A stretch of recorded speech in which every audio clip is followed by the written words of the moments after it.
Halo Jabro Tim. Ada sesuatu yang lagi rame nih. Lu harus kasih dia kesempatan lagi. Di atas kertas lo semuanya harusnya menang. Ada bahasan yang paling ditunggu-tunggu. Yes, lanjut lagi. Kita update dulu dari bursa transfer.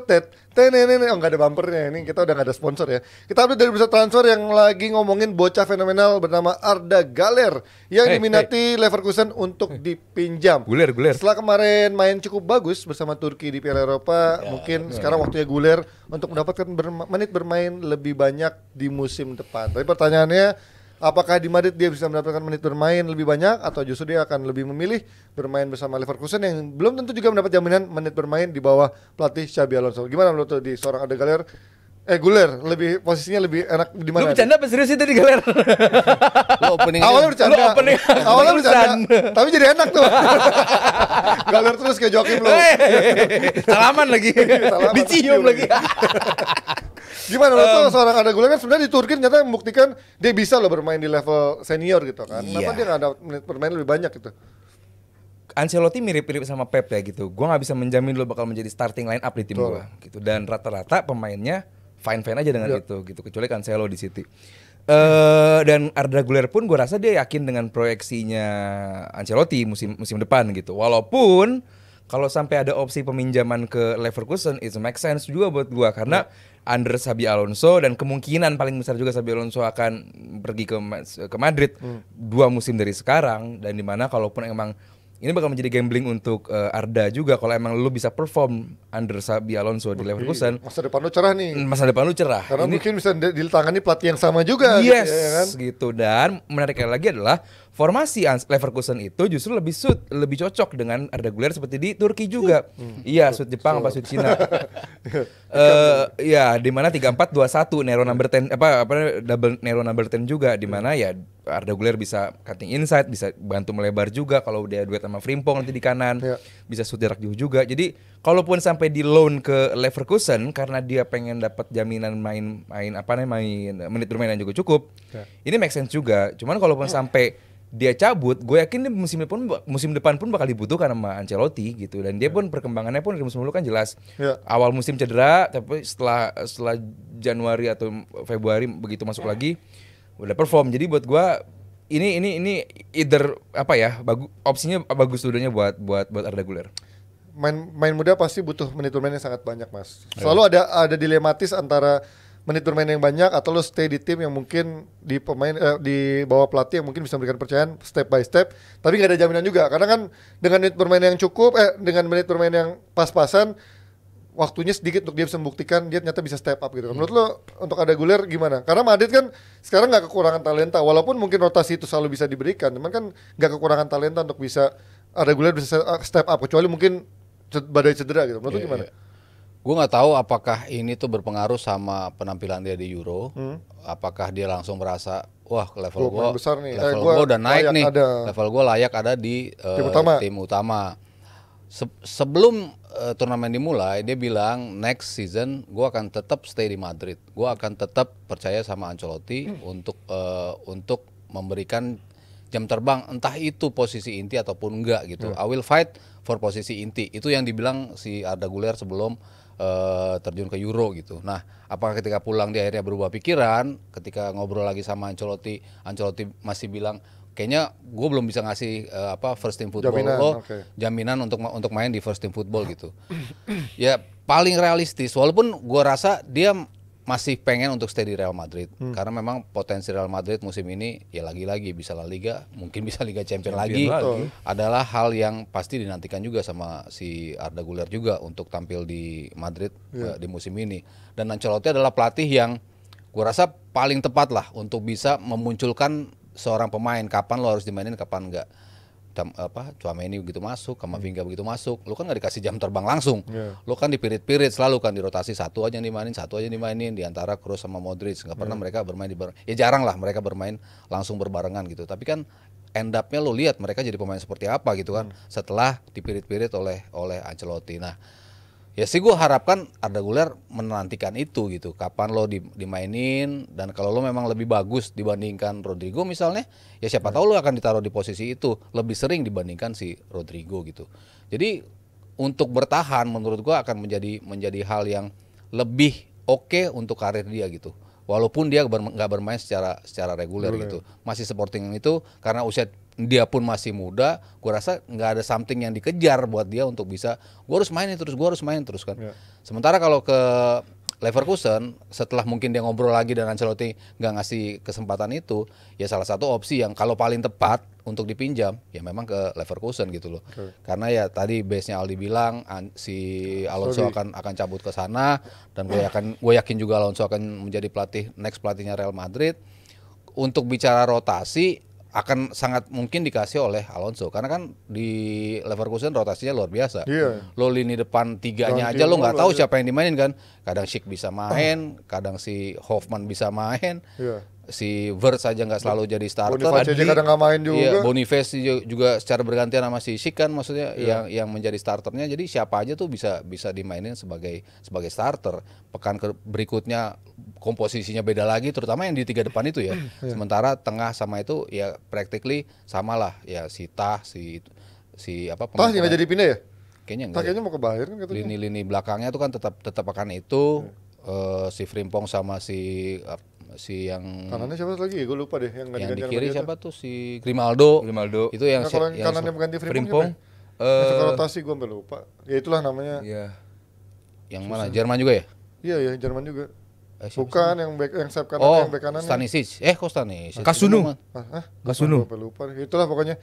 Ya tapi menurut lo kok Pelisic? Peran terbaik dia sebenarnya di sayap kanan apa di nomor 10 sih? Karena dia kan sebenarnya awalnya dulu di Turki kan lebih ke playmaker kan. Stanisic ya. Dari Bayern ya? Iya, tadi Mas Ari bilang Stanisic. Bener kan? Oh iya benar dari Bayern.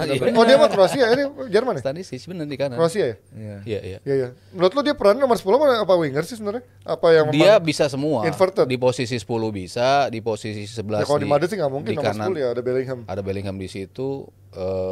Ya gue rasa kalau dia di posisinya Bellingham sulit lah. Pasti kan Bellingham yang lo dimauin untuk main yang lebih keras, yang lebih versatile ya pasti lebih Bellingham lah.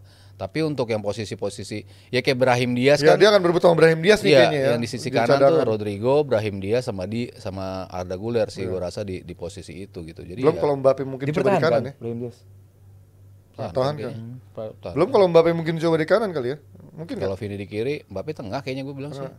Rodrigo. Ya pasti akan gantian tuh. Kenapa jelek? Jelek mah di Prancis main di tengah aja. Oh iya Prancis. Ya gue nggak tahu sih, mungkin kalau tengah ke kanan ke kiri juga. Gue kalau Ancelotti kayaknya percaya lah, kayaknya main yang malas bisa jadi jago juga gitu kan. Makanya lu yakin aja lah sama Ancelotti. Ancelotti sih gue nggak ada ragu-ragu sama sekali sih. Dominic Calvert-Lewin bisa mendadak jadi jago di era dia, sekarang jadi bego lagi kan. Iya. Jadi ya lu nggak dikejar sesuatu untuk buru-buru memperebutkan first team football gitu.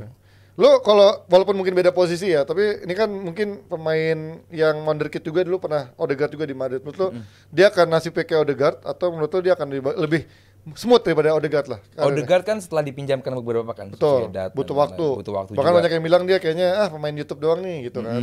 Kayak Hasim Mastur Milan ternyata bagus di Sociedad gitu jadi, kan. Ya itu ya beda pelatih, beda apa namanya. Mungkin kalau Ancelotti masih megang Odegaard mungkin beda cerita kali ya. Beda cerita juga gitu. Jadi nggak semua pelatih bisa menemukan berlian. Gitu. Iya. Nah, Ancelotti salah satu. Marcela. Berlian. Iya. Volley. Ya, volley. Ingat-ingat kantor lama aja. Lagi hamil katanya. Udah melahiran. Udah. Akrab.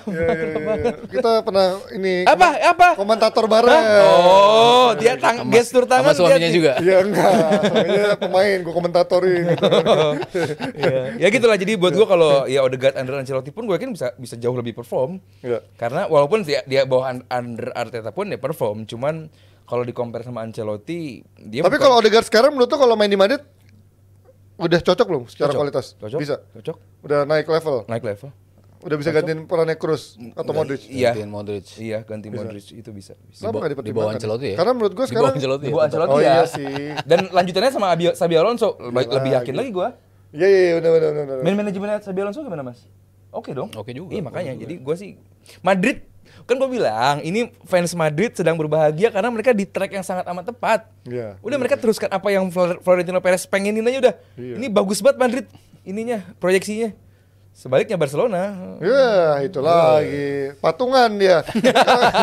Patungin. Kalau ngomongin wonderkid juga, mantan wonderkid juga dari Arsenal, orangnya namanya Emil Smith Rowe. Gua kasihan sih ini orang dikasih nomor 10. Kapan jadi wondernya sih? Ya dulu kan wonderkid Mas. Dikasih nomor 10 loh sama Arteta.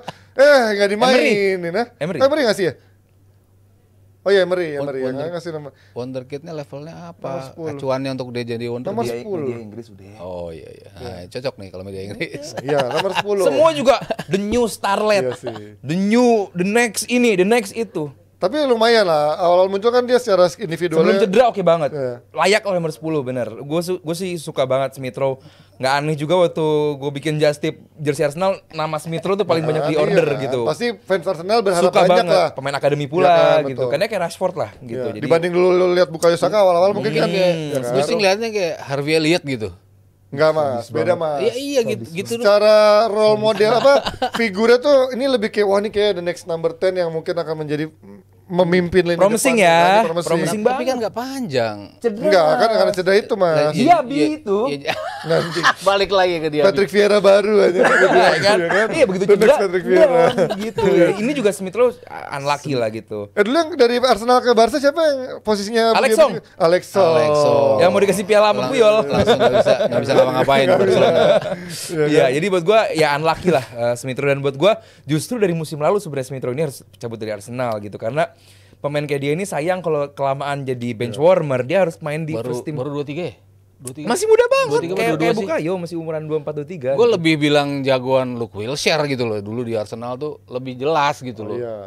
Secara skill iya Mas. Luke Wilshere. Jack. Iya. Secara skill iya, tapi mungkin secara mobilitasnya dia lebih speed. Iya, maksudnya kalau lo bilang wonderkid gitu, ya lebih masuk Wilshere dulu loh. Tapi kalau cedera pula. Kalau dia gue belum lihat. 2 musim lalu Mas, enggak 3 musim lalu sih. Ya 3 musim lalu 2021. Iya, itu memang musim media 12 gol ya. Iya, itu musim media banget. Habis cedera one season aja gitu. Iya. Dan dia pemain yang salah satu diproyeksikan sama Emery juga, dia Bukayo. Iya. Pas kemarin balik pun ya biasa aja kan. Enggak dikasih kesempatan Mas menurut gua. Nah, kemarin balik kan maksudnya pas main, tapi pas kan main berapa pendek. Iya, pas main berapa kali pun enggak se-exceptional itu menurut gua gitu loh. Jadi 35 juta ke Fulham oke lah. Iyalah, anjir 35 juta. Pemain yang enggak pernah main 35 juta. Pembelian termahal Fulham itu. Iya. Oh ya? Iya. Maksudnya? Iya, setelah seri itu siapa tuh? Oh iya, Jan Michael Seri. Jan Michael Seri 32 kan ada lagi 5 le. Palingnya bukan 5 pada itu. Rekor lagi Arsenal. 35 juta doang. Rekor udah puluh. Tapi kalau buat Fulhamnya sendiri good deal enggak ini? Untuk pemain yang udah hilang touch-nya lama. Fulham kehilangan Palinya. Iya. Cuman ini bukan nutupi lubang yang ditinggal Palinya, cuman ini kan lebih ke pemain ke posisi siapa dia? Kemarin kan ada sempat Alex siapa? Siapa yang itu yang dari Chelsea juga dulu Brazil? Sempat ada Willian. Terus siapa lagi? Willian kan lebih nyayap. Tengahnya tuh siapa sih dia? Palinya sama Iwobi juga sempat main masuk ke tengah tuh. Iya, tapi dia cuman nyayap lagi. Iya. Ya mungkin siapa sih namanya? Marco Silva masih pelatihnya masih Fulham tuh? Masih kan ya, mungkin Marco Silva punya peran tersendiri lah, atau buat mengganti di sayap kiri juga gitu. Karena kan cukup versatile sebenarnya Emil Smith Rowe ini, cuman ya. Oh, Andres Pereira. Oh, enggak bisa. Sorry. Ada Andres Pereira enggak akan bisa geser loh. Iya, Pereira. Gua harus akuin Pereira penting banget. Satunya Pereira bagus. Kayaknya dia main gantian deh tuh. Pereira sama satu lagi deh. Yang nomor 14 itu. Yang apa namanya? Pokoknya nih ada Andres Pereira, ada si Sasa Lukic, tapi kan kalau dia sentral kan. Yang nyerangnya tuh Luke Harris, terus juga ada si Harry Wilson juga sayap. Udah sisanya striker. Enggak ada Carvalho. Cordova Luis. Itu mah ini. Sayap kan? Itu bukan Cordova mah di Fulham juga ada sayang. Udah dilepas kayak si Cordova itu deh. Oh iya. Cordova tuh dilepas. Men, kita harus fokus transfer. Tuh, Bobby de Cordova, right. Udah di Fulham dia? Udah ke Leicester dia. Dia emang lebih beratnya di sayap sih. Berarti emang. Si Reed yang Reed bersaudara itu kayak bersaudara. Satu Bobby Reed, satu siapa Reed. Harrison Reed ya. Iya, itu. Ada Kenny Tete. Tapi itu back sayap. Banyak kan dari sayap kan. The question is apakah Arsenal bakal kehilangan Smith Rowe? Gue rasa enggak. Enggak kehilangan ya. Tapi dibanding Tsukigi? Kalau coach yang salah Tsukigi. Maksud gua di era dia udah balik aja, si Arteta selalu masang seorang Patrick Vieira lagi. Siapa namanya? Fabio Vieira dibandingkan seorang Emil Smith Rowe. The question is sekarang yang paling bisa mendapatkan jadi duit siapa dulu nih? Oh iya, gitu dulu aja. Kalau Fabio Vieira duitin bisa jadi duit. Bisa kan harusnya pemain yang pernah menjadi pemain terbaik. Tapi nggak ada isu Vieira mau dilepas ya? Nggak ada yang laku anjir, siapa yang mau beli main gitu. gitu. Iya makanya. Kalau tim-tim Portugal ada yang mau, gua rasa dia akan ngasih kontribusi. Harus, buat Arsenal sih Vieira. Gitu. Ya makan antara Smith Rowe sama Fabio Vieira ada yang harus dilepas kan. Ya mungkin pilihannya yang lebih laku duluan cepet. Smith dan udah jelas Arteta nggak bawa dia ke Summer Tour kan. Dia udah bilang ya kan dia state-nya dia ada masalah background, ada bermasalah. Lebih baik dia stay out of field. Berarti kan dia lebih baik nggak ada di lapangan dulu nih untuk di pramusim ini. Kan kayaknya berarti bukan proyeksi dia untuk di musim ini. Ya namanya juga pemain Inggris kadang-kadang suka dilebih-lebihkan ya, mungkin karirnya Emil Smith Rowe bersama Fulham mungkin bisa melejit atau mungkin akan menjadi seorang akhir karir dari wonderkid bernama Emil Smith Rowe yang hanya numpang lewat menjadi yang tadinya the nextnya Arsenal, tapi ternyata hanya menjadi pemain Fulham ataupun pemain tim-tim mediocre Inggris yang mungkin sampai tuanya di situ-situ aja. Halo Jabra Tim. Ada sesuatu yang lagi rame nih. Lu harus kasih dia kesempatan lagi. Di atas kertas lo semuanya harusnya menang. Ada bahasan yang paling ditunggu-tunggu.